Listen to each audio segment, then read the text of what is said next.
We have talked so much about the responsibility and the roles of a father, but what about the roles of a mother?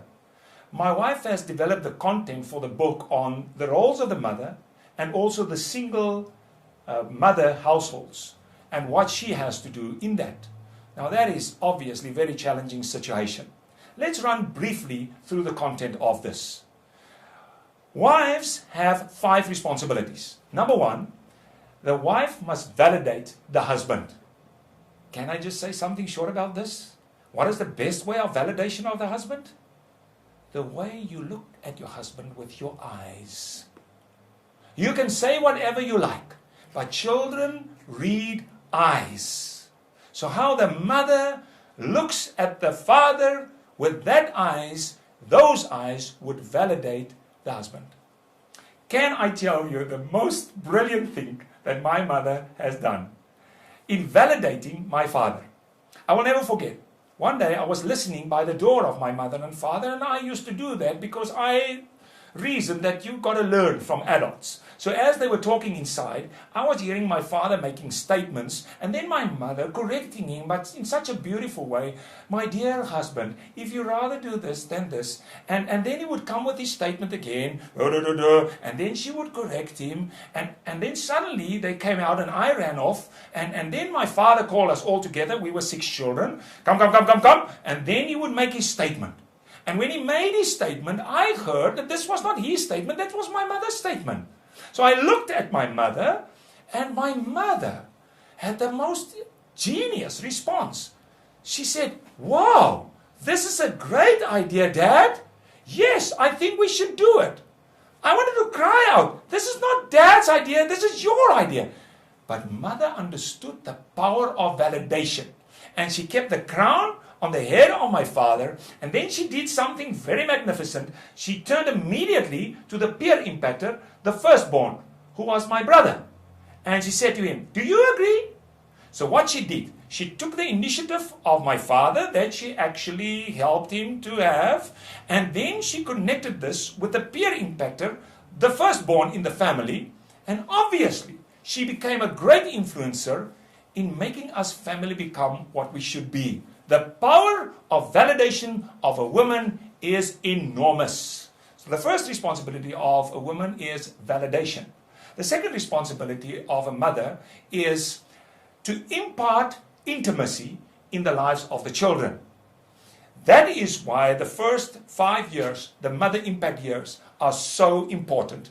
This is where mother needs to sit with the child, in close contact with the child, so that the child can be comfortable in a very close, intimate environment where they know they belong to each other, and where the child learns this. Trust is created here in the close space of close emotional intimacy. The mother is the one to impart intimacy in the life of a child. Thirdly, the mother nurtures and cares for the children. That embrace of compassion, that safe environment of caring and nurturing. Obviously, we all know that when we got hurt, we ran to mom to console us, to just hug us. And the hug of a mom is definitely different than the hug of a father. It is that consoling, comforting, nurturing hug that we need from the mothers. That is the third responsibility of a mother. The fourth responsibility of a mother is maintaining social networks. I'm not talking about Facebook. I'm talking about the connectedness with the other people in the community. When I come home from a trip, my wife knows about this one, that has said this, about that, and that. I don't know how women do it, but they are always connected with what is happening socially everywhere. And this is absolutely important, that the mother would transfer this to children, so that they will not be singular, egotistically centered, selfishly in their own world, but they will be interconnected with other people.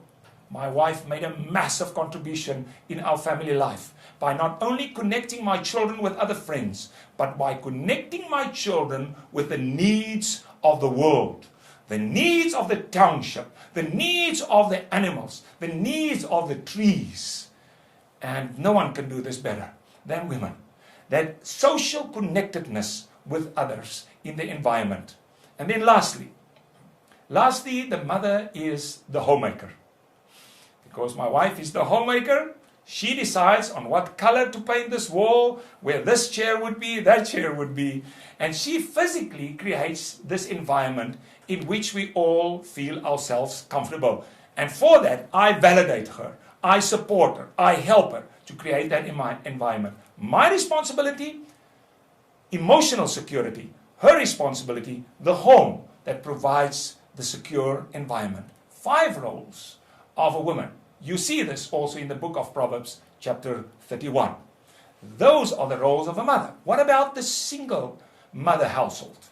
What would they do if the fathers are absent?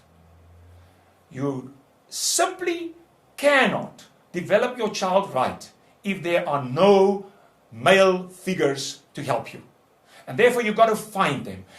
Mentoring father, a coach that becomes a substitute father, male figures in the life. It could be a cousin, it could be a brother, it could be whoever, a teacher. But surround your children with male figures that can substitute what they could not have because not having a father back home. How to create that relationship with a mentoring family or a mentoring person, a male mentoring figure in the house, or a mentor coach in the house, that you have to study by doing the course, by reading the book, so that you can get much more information on how to do this effectively. You simply cannot raise a child in the absence of male figures. Your child will grow up with insecurities and uncertainties that you do not want to leave him with in life.